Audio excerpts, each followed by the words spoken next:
everybody. It's just in case Americans talking, joining our friend and media personality, Jerry Maldonado, back for another installment of Meatball Perspectives and Proverbs. Hello, Jerry. Welcome back to Americans Talking. Yeah, I'm fixing the ears, man. I couldn't hear you, so they're kind of moving around in there. But yes, how are all of you? It's a good day. It's National Bosses Day, and I was wondering why everybody was nice to me today. But yeah, it's all good. It's all good. Well, that's good. You know, Jerry, we talked about fables. And I'm not talking Aesop's fables. I'm talking about our fables. Yeah, that's just a synonym for story, huh? Yeah, it is. Yeah, see, we come up with this stuff. This is, the logic of pre-show. You want to get a better title. But you're right, because people live by that, and and I've been going deeper with my show on how our fables or our story affects our daily life every day. And people think that it's, that fables that they'll just go away. No. Our story is more than just what we think about every day and what has happened to us, but it literally now with science is become amazing. And I love sharing this stuff with people, because it's not just your mental state now that you keep reliving those so-called fables every day or events that have happened to you, but it gets embedded literally into your physicality, into your cells. And what happens from there, which is quite astounding, your cells don't forget, man.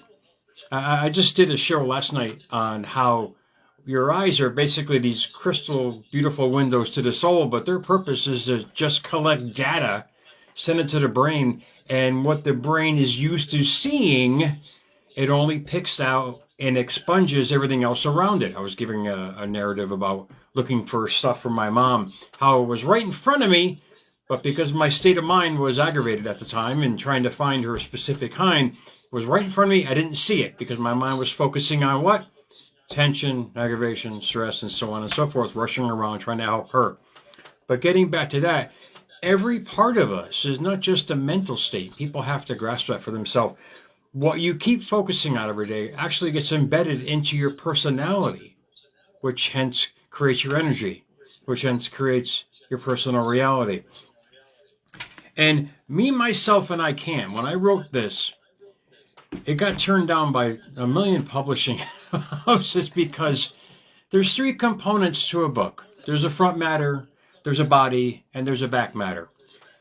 Me, Myself, and I Can was a simple narration of 44 pages of you writing a story about yourself, the logistics behind it, and 365 pages of blank paper for you to go and to rewrite that story every day. Why? Because exactly what I just said. It's not just a memory. You have to expunge it from your body itself with a new thought process to create new feelings, therefore a new energy, therefore a new life. Your take.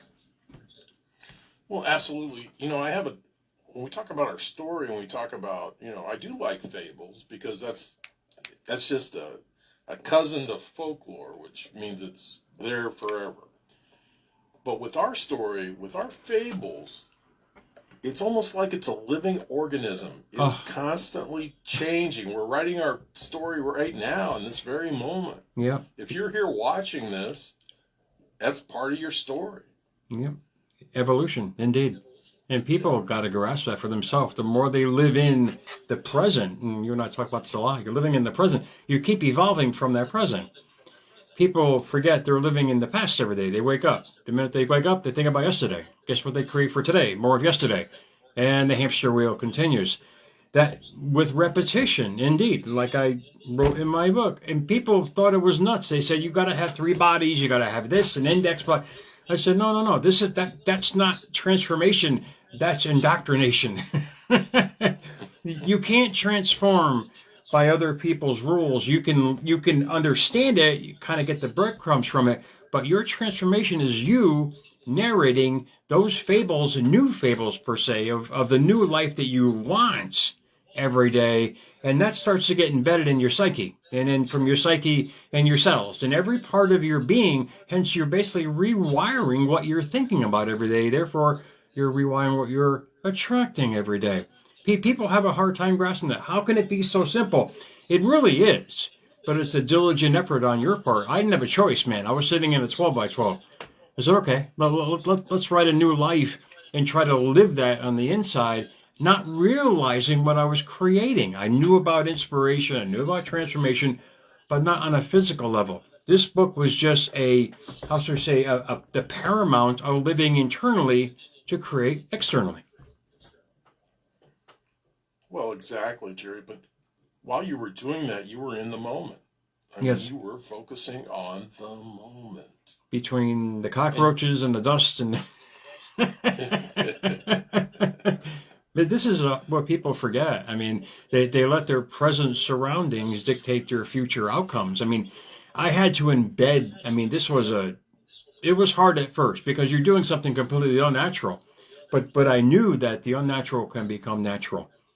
And if people can grasp that, they can change their own narrative. They can understand their fables. They can say, wow, I learned from that. I learned from this. But in essence, at the present moment now, you're creating a new one. So why not create a better one for yourself and understand that life can indeed get better, but you have to rewrite the story that you've lived by. And few people can do that because if you look on the internet now, it's everywhere. People are just trying to give advice in the past, but they're still living by the past. You can't do that. You got to live right now, choose right now, create a story of your now, and then you start becoming that in your physical presence. Well, right. If you're painting the picture of your life, well, I'm getting a little feedback, but so if you're painting the picture of your life, you're not restricted. It's not a color by the numbers. It's color by your energy. It's color, it's color by you. And you're the focal point of it, and you need to get out there and get after it. Jerry and I do not stay within the lines. We're not restricted by that. We can. It's just our nature, indeed. But it took some time, though. We've always been, I consider you and I very unique because we just live the way we want to live. Like I was telling you before, I took a nap in the afternoon. Next day I woke up, it was dark out. I have no time limit. I do what I want and when I want because it makes me feel good. You people do that every day. Yes, indeed, that's part of my story. It's called taking care of myself. And that was one of the components where I never did, before that. I was always taking care of other people, and there's nothing wrong with that. That's not being, you're not being selfish by taking care of yourself. You're just creating a better energy for yourself.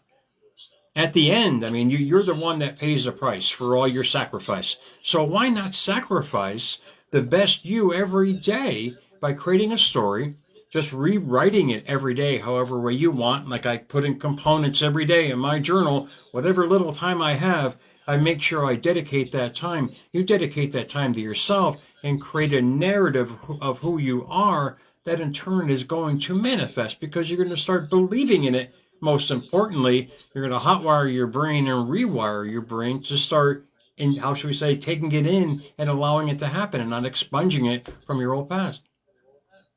Well, absolutely. And you've created a reference manual for yourself, something you can refer to. Yeah. Oh, yeah. And then from there, you have tales to go read back from. you figure out exactly. I mean, I look back now in the journals and where I was to where I am now. And it's an evolving process. And it's hard for people to get, but yet they'll believe in karma. It's going to get you. What is karma? It's an energy. What are we? Energy. Everything is energy. And if you live by that notion, you'll start dictating what kind of energy you're emitting every day.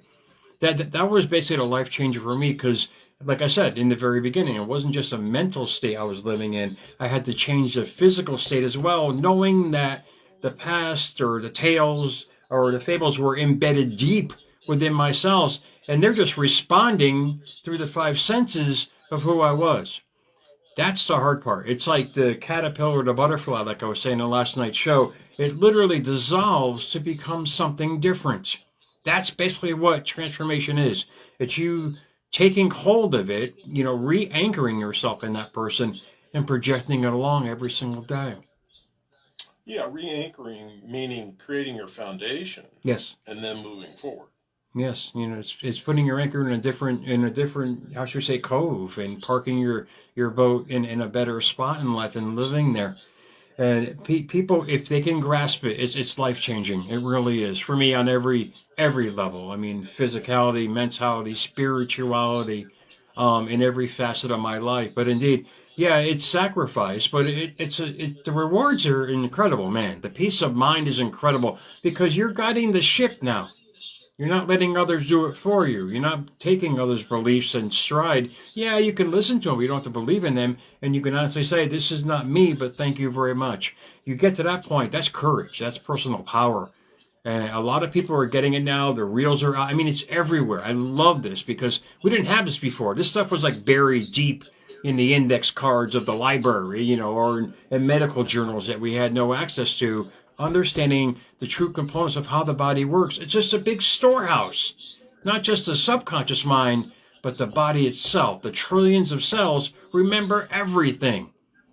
It's our job to rewire that every day and to install a new life and therefore create a better one. Well, absolutely. Our job is to savor it, appreciate it, pay respect to it. Yep. Oh, and, yeah. Go ahead. Karma, a lot of people will say karma is a bitch, and I believe that. Mm. It's your own bitch. Rides. Yeah.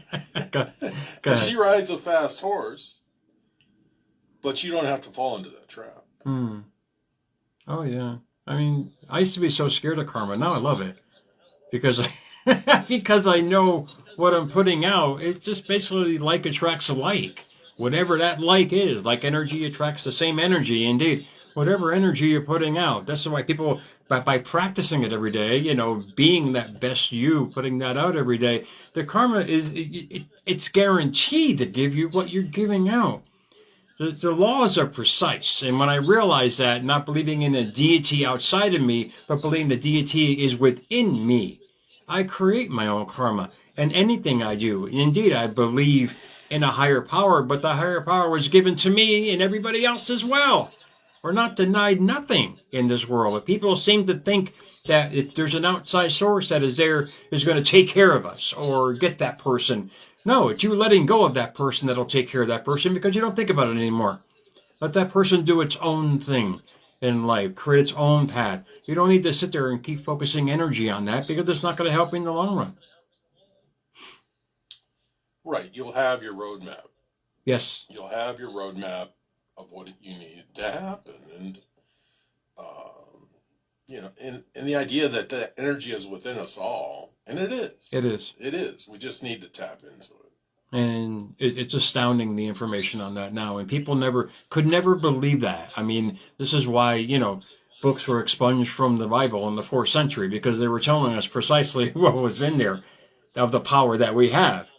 And back then they said, wait, that's too much power, too much information for people to understand. Yeah, well, I get it now, Meatball. I know exactly what you were doing. Not in a bad sense, but they knew precisely what was going on. And the writers of these words knew it for themselves as well. That's why they put it in metaphors and tried to explain to people, from their perspective, how things happen, why things happen, how they got the information. I have no idea. But I love the wisdom. I love the fact they said, look, we have everything that everybody else has. You have free will to choose how you're going to use it. No, absolutely. For good. Be a Cape Crusader. Oh, absolutely. We are our own Superman, indeed. And we're all Superman. And women, yes, I know. I didn't forget about you guys. Or whatever pronoun you want to use today. But we all have this superpower. And how we use it every day is going to dictate how our body reacts and how you recondition it, which is most important. It's like getting an old engine. I went to tech school, believe it or not. I was a grease monkey for many years. And literally the precision involved in putting back an engine between the torquing and the poundage that is needed to get it to work correctly, you need a manual to do that. Indeed. Create your own manual, which is your journal, or whatever you believe in every day in your thought, word, and deed every day. but you need the precise elements to make that engine run correctly. People don't want to go through that in life with their transformation. They want it to happen, snippy, snappy, this and that. But you have to rebuild the engine from the inside out. And with this precision of the laws of the universe are well doctrinated everywhere. You just got to follow it. And if you follow it, hence your karma, your energy every day, life is going to start giving you that every day. Well, Jerry, I think that seems like a good place to wrap this one up. Absolutely. You're awesome. I'm going back to bed, man. Hey, everybody needs to understand that Jerry gets up at a time the rest of us are sound asleep. So or just going to sleep. His afternoon naps are not naps. It's about time for him to go to bed. It's bass backwards, yeah, but it's okay. It's all good, man. Yeah. All right. All right, everybody. This has been Justin Case and Jerry Maldonado bringing you Meatball Perspectives. Thanks for joining us. Remember, additional information and links provided in this video is read more. Today's the day to subscribe to this channel. Please learn more about Jerry Maldonado when time permits.